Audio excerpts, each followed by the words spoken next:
Dans le communiqué issu du comité d'urgence de la FECAFO, tenu dans la soirée du mardi 28 mai, l'instance faîtière du football camerounais a procédé à la modification du staff des Lions indomptables.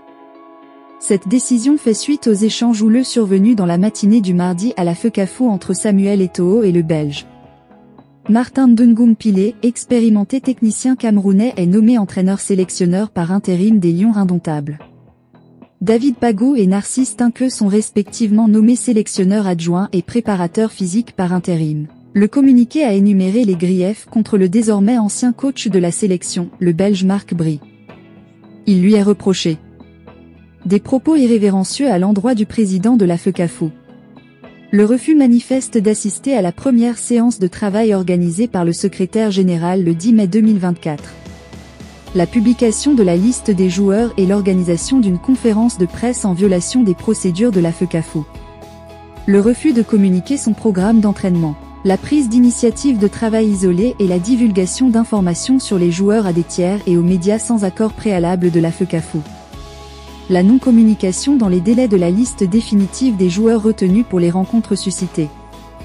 Marc Bry dit qu'il bosse pour le MINCEP. C'est peut-être l'affaire politico-sportive qui va finalement faire suspendre le Cameroun par la Fédération internationale de football association, FIFA.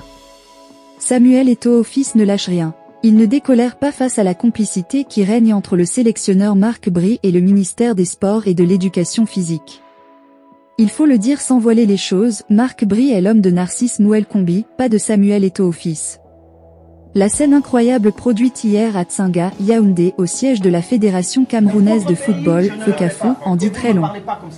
Les trois parties ne sont pas prêtes de trouver un terrain d'entente.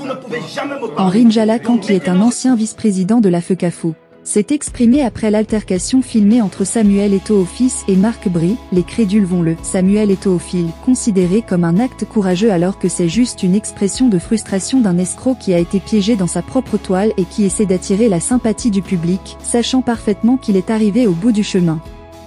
Regardez et soyez éclairés.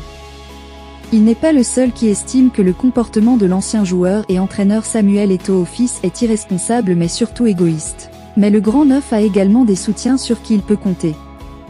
Par exemple, l'artiste Mokob confie que Samuel Eto'o fils aura toujours mon soutien. Je sais pertinemment qu'il veut le bien du Cameroun et de son football. Et personne ne me fera croire l'inverse. Samuel Eto'o fils est une légende qui brille par son excellence et sa détermination. Un patrimoine africain se respecte. Samuel Eto'o fils est la personnalité qu'il pense être. Légende du football mondial et président de la FECAFO. Dans la suite de son intervention, Mokob fait savoir que vous avez demandé à Samuel de mettre de l'eau dans son vin. Il l'a fait. Vous lui avez demandé d'accepter qu'on outrepasse son autorité dans la nomination de l'entraîneur, il l'a fait. Aujourd'hui, voilà les conséquences. Voilà un entraîneur qui vient dans son bureau lui manquer de respect parce que son ami en costard dit qu'il a une instruction du ministre. Vous voyez donc les conséquences. Vous avez vu ça où dans le monde?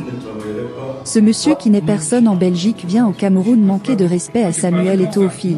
Après son duel à couteau tiré avec le patron de la Fédé, le Belge Marc Bry a réagi, là, il est clairement allé trop loin.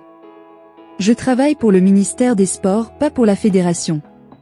Marc Bry démontre clairement qu'il n'en a rien à faire des menaces de Samuel Eto'o fils car il n'est pas son employeur. Mais en disant cela, il se fait à jamais la FECAFO et Samuel Eto'o fils à dos, ainsi que tous les soutiens de l'ancien indomptable. Où va-t-on finalement?